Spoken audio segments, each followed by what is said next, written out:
Oh, let's go with Rand Paul. This coward. This dirty coward. This dirty coward who, as far as I can tell, did not vote to override President Trump's veto on the war in Yemen, right? Essentially selling stuff to Saudi Arabia. Is that right? Did he vote to override the arms sale? On the veto. Oh, I don't think he actually did. I don't think he was part of that What list. A coward. What No, a despicable coward. Brave enough to hold up the 9/11 compensation fund because you want to make sure that those guys actually have cancer. Here he is talking about someone. This is a guy who had his whole life basically handed to him on a platter. Wealthy doctor dad who made a lot of money as a doctor and leading basically a proto-fascist group of followers who he would write emails to talking about the Jews and the blacks. Sometimes that would happen. We wouldn't read them carefully.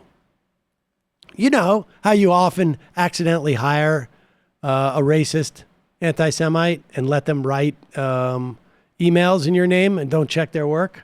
That happens to all of us. We've done it on this show multiple times. It's unbelievable. That's why we don't send emails anymore, because you can never be sure that the person you're hiring isn't going to write stuff like that. That's why we had to stop Dick Spencer from writing the blog posts. Exactly. Dick Spencer had some interesting ideas. Took the keys from him. But here's a guy who basically went, I don't know, did he go to private school? Probably. Smoking bongs in his college dorms. I got no problem with that. I certainly did that.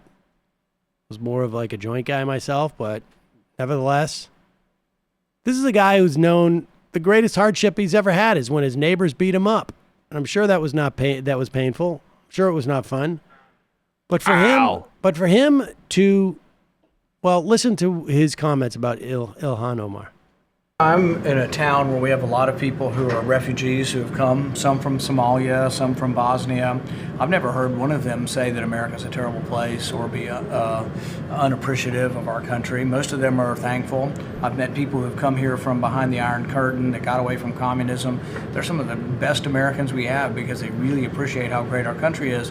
And then I hear Representative Omar say, oh, America's a terrible place. I thought there'd be justice and there's no justice here. It's like, well, she came here and we fed her, we clothed her, she got welfare, she got school, she got health care, and then lo and behold, she has the honor of actually winning a seat in Congress, and she says we're a terrible country.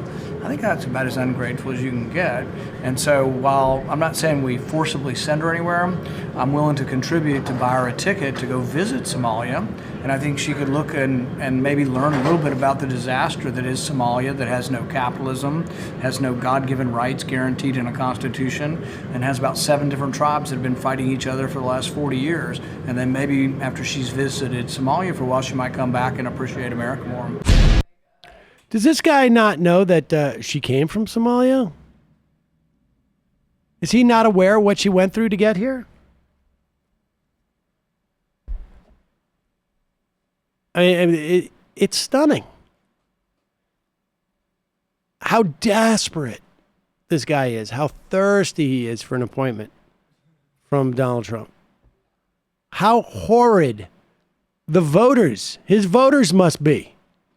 That this is the type of stuff that he thinks they expect to get reelected. This is a garbage party. Garbage people appealing to other garbage people.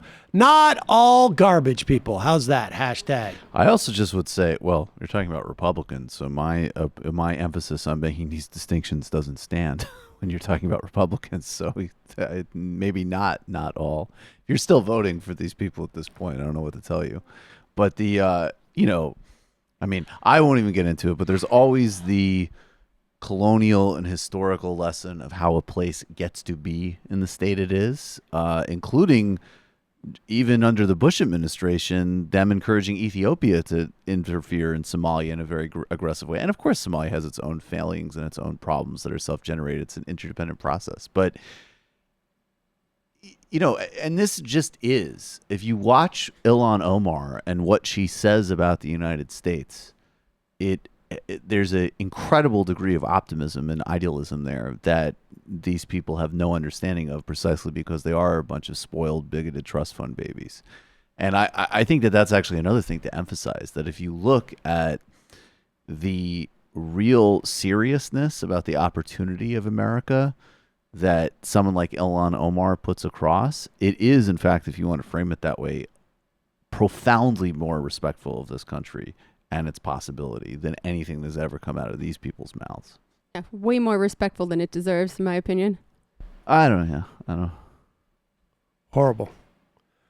Rand Paul, though, is just on a complete mission to suck up to Donald Trump. Oh, yeah. I mean, you want to talk about the libertarian to alt-right pipeline. Just watch this video. And, you know, you were talking to our libertarian friend earlier, and he was expressing, you know, upset that so many libertarians turned into Nazis, or Nazis call themselves libertarians. You might want to ask yourself why.